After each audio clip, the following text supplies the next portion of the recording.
बिना किसी से प्यार करना बुरी बात तो नहीं। तो प्यार करने के लिए तुम्हें उसी की छोटी बहन मिली थी जिसकी जिंदगी तुमने तबाह कर दी थी। हाँ भाभी, अब मैं आपको कैसे समझाऊं कि मोनिका, तू मुझे समझाने की कोशिश मत कर, क्योंकि तेरी बेवकूफी वाली बातों में मैं नहीं आने वाली, ठीक है? और हाँ, कान खोल कर सुन ले, तेरी शादी अभी से होनी है और उसी से होगी। चेतन, या तो तुम सचमुच सुधर जाओ, एक नेक और अच्छे पति बन जाओ, या फिर आ जाने दो असलियत मेरे माँ बाप के साथ। कैसे मैं बाहर जाके घर वालों को ये बताऊं तेरे पेट में बच्चा पल रहा है? बीना!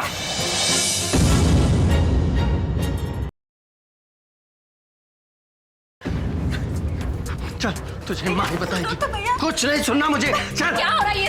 क्या है? हाँ? अरे मुझसे क्या पूछते हो? पूछो इससे ही अपने आप से, जो घर में रहकर घर की बेटियों की रखवाली नहीं कर सकती। अरे आपकी बात क्या हुई है? होना क्या है, हमारे खानदान की इज्जत को मिट्टी में रोल दिया इसने। बाबूजी की पगड़ी जो कभी सातवें आसमान पर रहती थी, उस पगड़ी को कलंक के कीचड़ में धो के रख दिया इसने। ये गोल गोल बोलता ही रहेगा कि कुछ बताएगा भी? ये तो तेरी इतनी लाडली है, तूने कभी गर्म हवा नहीं लगने दी इसे, और आज तूने इसके ऊपर हाथ उठा दिया। अरे मेरी लाडली है इसीलिए सिर्फ थप्पड़ मारा है, वरना एक भाई होने के नाते तो इसका गला घोट देना चाहिए था मुझे। हाय मैं बाजू, ये क्या कर दिया इसने जो इसकी जान का दुश्मन बन बैठा तो? अरे नानी, आप सुनेगी ना तो आप भी इसकी जान लेने पर उतारू हो जाएंगी। अरे कुछ बताएगा तो पता चलेगा ना। तो सुनो, नानी बनने वाली हैं आप,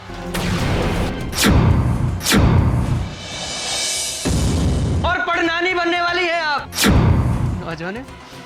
ना जाने किसका कलंक है जो जहरीले नाग की तरह इसकी कोख में फन उठा रहा है। मां बनने वाली है ये। कल मोहित, बोल तेरा जो भाई कह रहा वो सच है क्या? हाँ?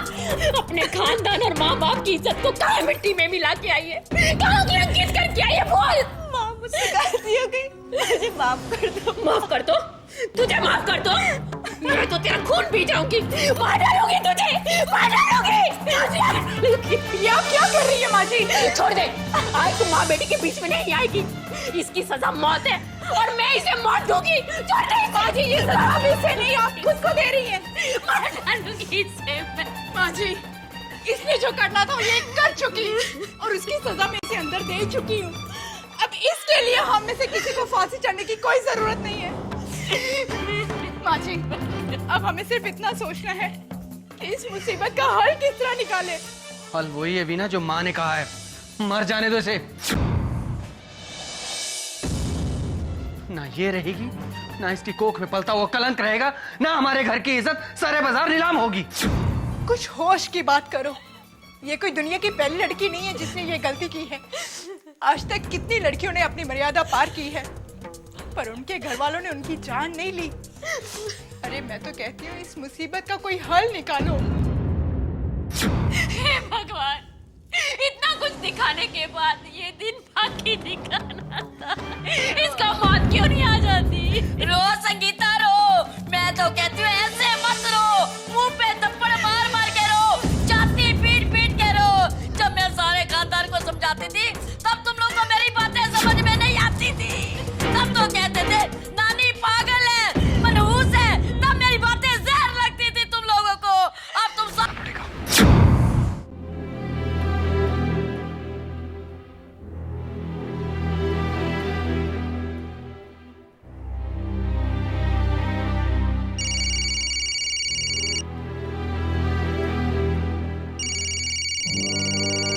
हेलो। लक्ष्य, मैं वंदना बोल रही हूँ। हाँ वंदना, बोलो क्या हुआ? लक्ष्य, हमारे घर में तो बड़ी प्रॉब्लम हो गई है। गड़बड़ हो गई? क्या हुआ? मोनिका की प्रेगनेंसी का सारे घर वालों को पता चल गया है। देखो वंदना, जिस तरह हमारे प्यार के बारे में लोगों को एक न एक दिन पता चलना ही था, उसी तरह मोनिका का ये गुनाह सबके सामने एक दिन आना ही था। अब मोनिका भले ही मेरी बहन जैसी है, लेकिन उसने जो हरकत की है उससे ज्यादा मुझे उसके घर वालों और प्रकाश पर तरस आ रहा है। पता नहीं उन लोगों पर क्या बीत रही होगी। पूछो मत लक्ष्य, घर में सब इतने परेशान हैं। पता है वीणा दीदी और माँ जी ने मोनिका को इतना मारा, और जीजा जी वो तो इतने गुस्से में है कि पता नहीं क्या कर बैठेंगे। वैसे ऐसी बातों के बारे में पता चलने के बाद सबका रिएक्शन तो आना ही था। वैसे उन लोगों ने इस प्रॉब्लम का सॉल्यूशन क्या निकाला? वही जो इस वक्त सोचना चाहिए। जीजा जी राज को ढूंढने की कोशिश कर रहे हैं कि वो मिल जाए तो उसकी फैमिली से बात करके मोनिका की उससे शादी करवा दी जाए। कोई फायदा नहीं है वंदना। क्या मतलब लक्ष्य? वंदना, मैंने तुम्हें बताया था ना कि राज और उसकी फैमिली इस शहर में नहीं है। हो सकता है जब आप उसे ढूंढने गए वो शहर से बाहर हो और अब वापस आ गया हो। वंदना, मैं लगातार पता कर रहा हूँ, राज और उसकी फैमिली यहाँ नहीं है। बेचारे प्रकाश को तो निराश होकर ही लौटना पड़ेगा, क्योंकि सच भले ही कड़वा है लेकिन सच है कि वो लोग इस शहर में नहीं है। शहर क्या, उसके अड़ोस पड़ोस वालों को कहना है कि वो इस देश को छोड़कर चले गए, लेकिन कहाँ गए हैं ये किसी को नहीं पता। लो, ऐसे कैसे हो सकता है? जिस घर में रहते थे उसके आजू बाजू किसी को तो पता होगा, किसी रिश्तेदार को पता होगा। अगर समाज में रहते थे रिश्तेदारी होगी, कहीं नहीं पता? क्यों नहीं पता लग सकता? पता करो उसको। नहीं नानी माँ, नहीं, ये किसी को नहीं पता। और उसकी वजह है कि जिस लड़के ने मोनिका के साथ ये गुनाह किया है वो उसी वैदेही का ही बेटा है, उसी बनारसी का बाजा है जिसने हमें बर्बाद कर दिया, हमारे घर को गिरवी तक रखवा दिया। और आपको पता है माँ, और नानी माँ, आप भी जानती हैं कि वैदेही और बनारसी यही समझते हैं कि वैदेही के पति की मौत बाबूजी की वजह से हुई थी, जबकि बाबूजी का उसमें कोई कसूर ही नहीं था। ओहो, इसका मतलब विदेही के बेटे राज का मोनिका के साथ संबंध बनाना और बनारसी का हमारे घर को गिरवी रखवाना, ये एक चाल थी, साजिश थी उसकी। हाँ माँ, मोनिका के साथ जो भी हुआ ये उसी बदले का ही हिस्सा है।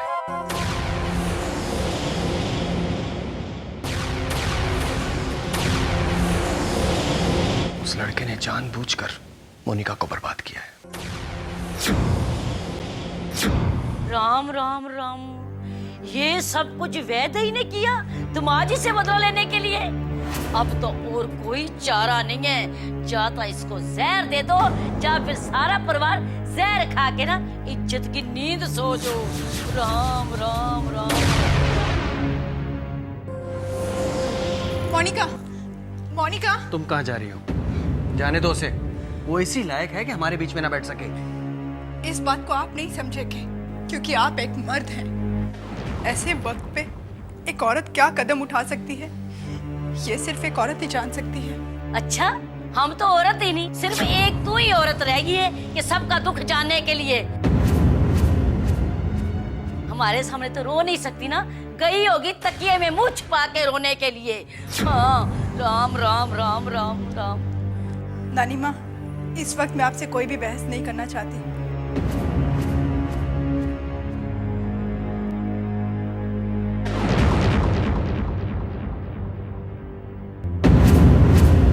मोनिका, तू ऐसे क्यों चली आई? मोनिका, क्या हुआ? मोनिका, ये तूने क्या किया? मोनिका, बाजी, बाजी, मोनिका, ये तूने क्या किया? बाजी, तुझे कुछ नहीं होने दूंगी। मोनिका बेहोश हो गई है, डॉक्टर को फोन किया क्या? कर दिया है माँ, और मैंने डॉक्टर को ये भी बता दिया है कि मोनिका के कोख में बच्चा है, क्योंकि डॉक्टर से कुछ छुपाना नहीं चाहिए। साथ में ये भी कह दिया है कि उसने जहर खाया है। लेकिन डॉक्टर आएगी कब? अरे इसी मोहल्ले में। ये लो। कहाँ है मोनिका? चलिए, मैं बताती हूँ, चलिए चलिए। बैठे बैठाए मुसीबत आ गई, पता नहीं किस जन्म के पाप किए थे, ये दिन देखने पड़े हमें। चलिए, आइए। आओ डॉक्टर साहब, देखो देखिए जरा मेरी बच्ची को क्या हो गया।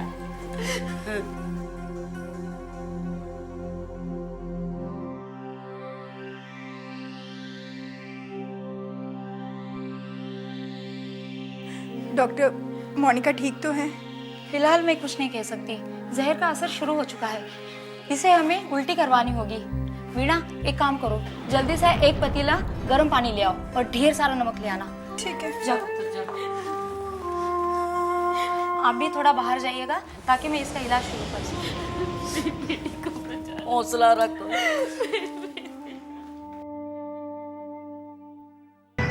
मैं तो पहले ही कहती थी ये लड़की को पढ़ाई वढ़ाई के चक्कर में मत डाल। आज मेरी बात सुनी होती ना तो ये दिन देखने को नहीं मिलते। नानी माँ, हम ऑलरेडी बहुत परेशान हैं, इसलिए थोड़ी देर के लिए आप चुप रहे प्लीज। डॉक्टर साहब, अब तबीयत कैसी है? घबराने की कोई बात नहीं, पर मैं बच्चे को नहीं बचा सकी। अच्छा ही हुआ कि इसका बाप दुनिया में आने से पहले ही खत्म हो गया। देखिए, मैंने दवाइयाँ वीणा को लिखकर दे दी है, आप उसे जल्द से जल्द मंगवा लीजिएगा। जी ऐसा ही होगा। गीता जी, आप तो हमें सालों से जानती हैं। मोनिका आपकी छोटी बहन जैसी है। हमारे ऊपर जो मुसीबतों का पहाड़ टूट पड़ा है, इसके बारे में अगर दुनिया वालों को पता चल गया तो लोग तो हमारी हंसी उड़ाएंगे। हंसी नहीं, समाज थू थू करेगा। और हम किसी को मुंह दिखाने के काबिल नहीं रहेंगे। देखिए, मैं आपकी हालत समझ सकती हूँ। आपके घर का ये राज मेरे दिल में दफन रहेगा। Thank you very much doctor. आइए मैं आपको बाहर तक छोड़ता हूँ। संगीता पुत्र, मेरी बात ध्यान ना सुन। जयदेव के घर वालों को कानों कान खबर नहीं होनी चाहिए, नहीं तो तेरी बेटी सारी उम्र घर में बैठी रहेगी। अपनी मुंह में उंगल रख के बैठना, किसी को कानों कान खबर नहीं होनी चाहिए कि तेरी बेटी ने कहीं मुंह काला किया है। समझ गई ना? हाँ, पेट में दबा के बैठ जा। राम राम राम राम।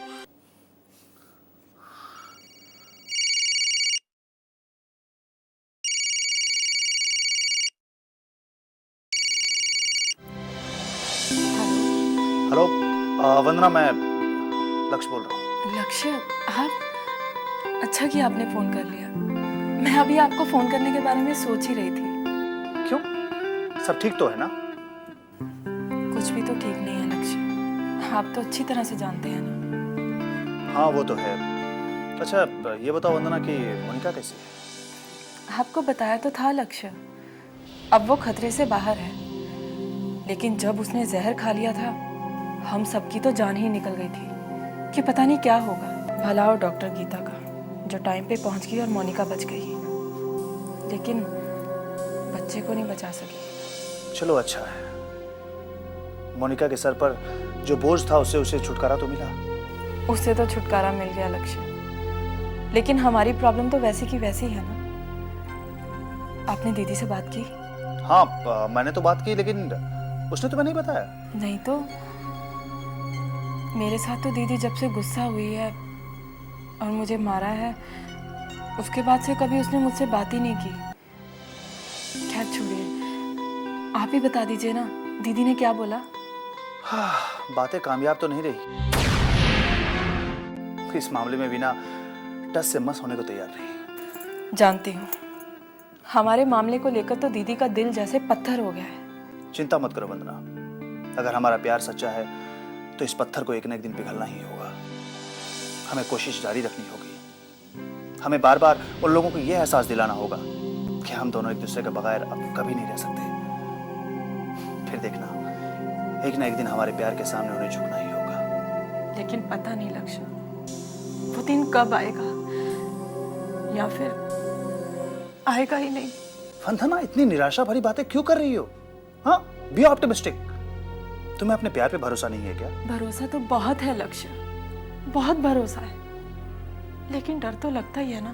अब डरना बंद करो और मुझ पर यकीन करो। एक ना एक दिन हम दोनों एक दूसरे के होके ही रहेंगे। भगवान करे ये बात सच हो। ऐसा ही होगा वंदना। अच्छा सुनो, अब मैं रखता हूँ फोन। अपना ख्याल रखना। Bye, love you. बाय।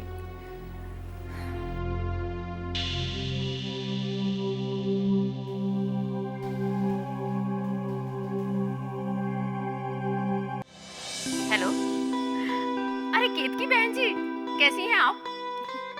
क्या कहा? आप मोनिका को देखने आने वाले हैं? अरे वाह बहन जी, ये तो हमारी खुशकिस्मती। आपका अपना घर है, आप कभी भी आइए। कल? ठीक है बहन जी, हम इंतजार करेंगे। अच्छा ठीक है, हाँ जी सब ठीक ठाक है। अच्छा नमस्ते जी, ओके। क्या बात कर रही हो माँ, अभी भैया की शादी के बाद? अरे ये तो बहुत खुशी की बात है। हाँ हाँ, क्यों नहीं, हम भी चलेंगे लड़की को देखने के लिए। वो एक्चुअली माँ ये ज़रा बिजी रहते हैं ना, तो मैं इनसे पूछ के बताऊँ। शायद अगर फ्री हो तो हम भी चलेंगे लड़की को देखने के लिए, मगर अगर वो बिजी रहते हैं तो शायद ना चल सके। ओके माँ, ठीक है माँ। ओके बाय, रखती हूँ। किससे बात हो रही थी? वो माँ से। क्यों क्यों कर रही थी तुम माँ से बात? हमने तुमसे कहा था ना, तुम्हें इस घर में फोन करने की इजाजत नहीं है। फिर तुम्हारी जरूरत कैसे हुई फोन पर बात करने की? मेरा यकीन करो चेतन, मैंने फोन नहीं किया था, माँ का फोन आया था। तो क्या कह रही थी हमारी पूजनी माता जी से? चुगलियां कर रही होगी, कह रही होगी कि कितना बुरा बर्ताव करते हैं हम तुम्हारे साथ इस घर में, है ना?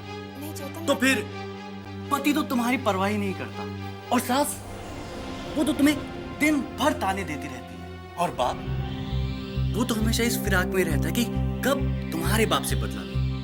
यही ना? चेतन तो सिर्फ ओहो, तो ये नहीं कह रही थी, तो फिर ये कह रही होगी कि यहाँ पे इस घर में नौकरानियों जैसा सलूक किया जाता है तुम्हारे साथ। झाड़ू पोछा करकट सब तुम्हें ही करना पड़ता है ना? नहीं चेतन, ये सब सच्चाई बताकर मैं अपने माँ बाप को दुखी नहीं करना चाहती। वो तो मम्मा ने फोन किया था, बता रही थी कि अभी भैया के लिए लड़की देखने जा रहे हैं। तो इसमें हमें फोन करके बताने वाली क्या बात है? देखो चेतन, इस घर में मेरे साथ क्या सलूक हो रहा है वो सिर्फ मैं जानती, मेरे मायके वाले नहीं। उनके लिए तो सिर्फ तुम एक दामाद हो, और अपने दामाद को तो वो इज्जत देंगे ही। वो तो सिर्फ अभी भैया के लिए लड़की देखने जा रहे थे और चाहते थे कि हम दोनों भी साथ चलें। और तुमने साथ चलने के लिए हाँ कर दिया? नहीं नहीं, मैंने उनसे कहा कि मैं आपसे पूछ के बताऊंगी। वैसे अभी भैया के लिए लड़की देखने हम चलेंगे ना? नहीं, बिल्कुल नहीं। मुझे कोई शौक नहीं है तुम्हारे भाई के लिए लड़की देखने का, समझी तुम? प्लीज चेतन, इससे मम्मी डैडी को हमारे रिश्ते पर शक भी पड़ सकता है। मुझे उसकी कोई परवाह नहीं है। हाँ, अगर तुम्हें उसकी परवाह है तो कह देना कि मैं बहुत बिजी हूँ और मैं नहीं आ सकता, समझी? पर चेतन, मेरी भी कुछ ख्वाहिशें हैं, मेरे भी कुछ अरमान हैं। मैं भी चाहती हूँ कि मैं अपने भाई की होने वाली दुल्हन को देखूं। आखिर इकलौता भाई है। वैसे ही उनकी खुशी देखकर मुझे बहुत दुख होता है, और तुम्हारे परिवार की खुशी में शामिल होकर मैं अपने आप को दुखी नहीं करना चाहता, समझी तुम?